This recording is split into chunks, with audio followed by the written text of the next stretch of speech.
What is up, everybody? It is Thursday, the 3rd of September, and a little bit of news. I was worried about nothing yesterday. I confirmed the appointment for the interview tomorrow at 10 a.m., and it just goes to show how powerful your mind is when making any decision or when really doing anything.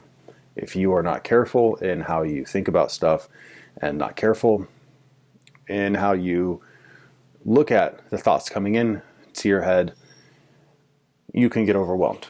Your mind is the perfect tool to take you out of the game very, very quickly. You can see leading up to that moment, leading up to that video that I made yesterday, through the early part of this week, I was feeling really motivated, feeling really good, very confident, very comfortable in everything that I have to offer to this potential job.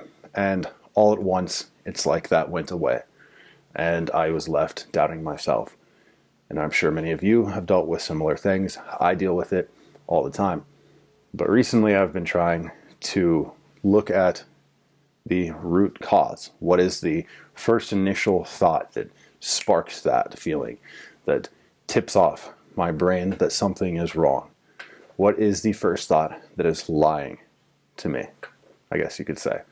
And sometimes when I'm able to trace those thoughts back to their root origin, and maybe something that happened or a decision that I made earlier in the day, I can see how illogical they are, how irrational they are, how much of a foundation in fear they have, and it usually will help me to work through it. In this case, I was able to kind of work backwards and see that it all just comes from a fear of not getting the job. It's really what it comes down to.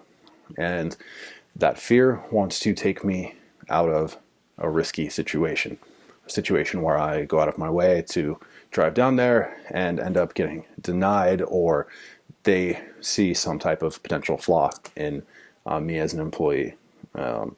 And fight or flight kicks in.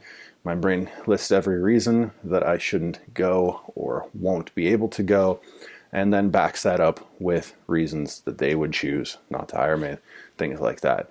So it creates a real whirlwind in your head of indecision, doubt, second guessing, things like that. So I chose to try to kind of sleep it off, take a rest. One other thing that I realized that I've been doing over the last few weeks really is over-consuming caffeine. I am an avid coffee drinker. I love coffee, I like caffeine, and I'm sure you can see it in a lot of the videos with kind of how much maybe I move, the canter, the speed at which I talk, and things like that. I'm naturally an animated person anyway, but sometimes I do get carried away. So the short of it is that I drink too much caffeine, in particular too much coffee. I also have a couple other bad habits that I would like to mitigate, that I'd like to get rid of.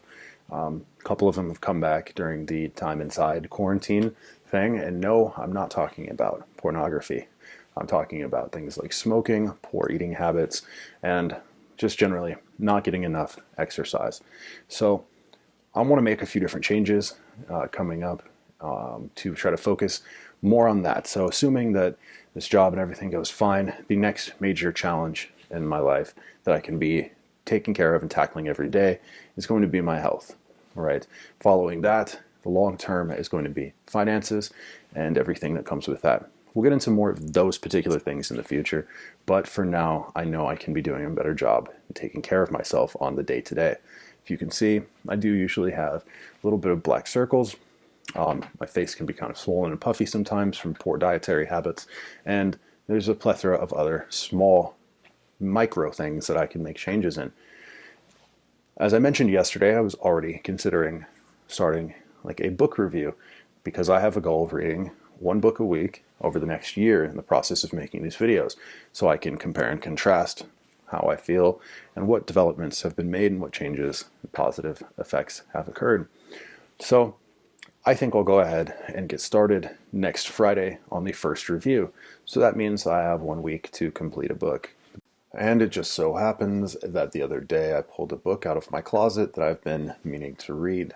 I've owned it for about a year or so, and it also has followed me around through my travels. So I think it's about time I read it, and I think it's very fitting given the circumstances of what I'm talking about right now. The name of the book is Own the Day, Own Your Life by Aubrey Marcus. He's someone that I have come to very much respect and admire. Over the last few years, I've listened to his podcasts. I've used some of the supplements that his company manufactures in the past and always gotten great results from everything. This is not an intentional plug for his business or anything like that. I intend on doing a very honest and thorough review of the book when I complete it by next Friday. I know that inside of the book there are a lot of sort of guides and very simple techniques you can use to improve the quality of your day, starting from the moment you wake up to the moment that you go to sleep. And so throughout the course of reading the book and hopefully the following months, I'll be implementing some of, if not all of, the techniques and the information included in the book in order to improve my health and overall quality of life. Now, I haven't gotten into the book too much yet, so I think it serves very well for this purpose over the next week as I start over from the beginning and work my way to the end. So I look forward to giving you a little bit more information about the book and getting into a little bit more detail as we dive into it tomorrow for the first of what is to be mini episodes of a Friday book review. In the meantime, also going to spend the rest of the day reviewing a kind of light presentation that I put together for the owners of this company. It's about 10 pages of information, kind of about what they can be doing with their marketing a little bit better, and 10 pages for a job interview. Yes, it's overkill. That's how we're going to do it. That's how you should do it if you want to get a great job. My advice to you would be to take every chance that you have to demonstrate your value and bring as much to the table as possible. So for me, I decided to do a little bit of homework, see how I can help them going forward in the future, create a nice, easy to digest, easy to understand marketing presentation for them. Hopefully this will give us a framework to work off of going forward. So I got to get ready for tomorrow. Later.